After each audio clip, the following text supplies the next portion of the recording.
मंत्री जिरवाळांच्या कार्यालयातील चोरी प्रकरणी आज पक्षाची बैठक होणार आहे। राष्ट्रवादीच्या कोर कमिटीची आज संध्याकाळी 6 वाजता बैठक ही पार पडणार आहे। तर लाच प्रकरणातील सत्यता उपमुख्यमंत्री सुनेत्रा पवार या समजून घेणार आहेत। बैठकीमध्ये राष्ट्रीय अध्यक्षांच्या निवडीवर देखील चर्चेची शक्यता वर्तवली जाते।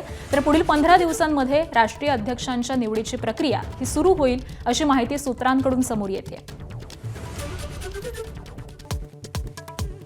पंतप्रधान नरेंद्र मोदींनी 10 वर्षांसाठी निवडल्या 3 प्राधान्याच्या गोष्टी।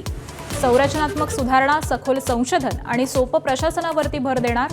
पीटीआयच्या मुलाखतीत मोदींनी व्यक्त केली अनेक मुद्द्यांवर मतं। राष्ट्रवादी काँग्रेसच्या राष्ट्रीय अध्यक्षपदावर आज आमदारांच्या बैठकीत चर्चा। संध्याकाळी मुंबईत बैठक। राष्ट्रीय कार्यकारिणीच्या बैठकीच्या आयोजनाची तारीख निश्चित होणार।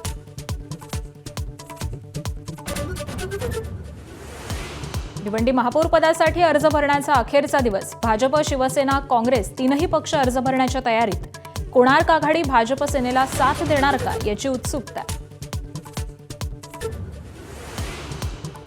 तज्ञ समिती करणार मुंबई-पुणे एक्सप्रेसवेचा अभ्यास। गॅस टँकर अपघातानंतर एमएसआरडीसीचा निर्णय। समिती 60 दिवसांमध्ये देणार सुरक्षेबाबत सविस्तर अहवाल।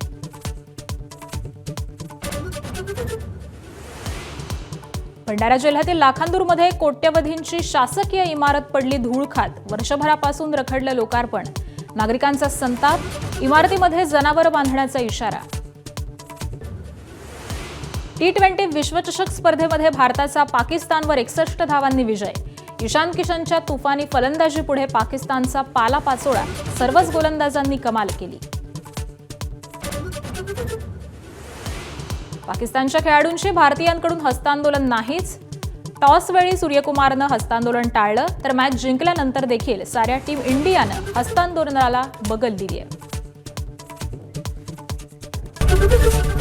एबीपी माझा, उघडा डोळे बघा नीट।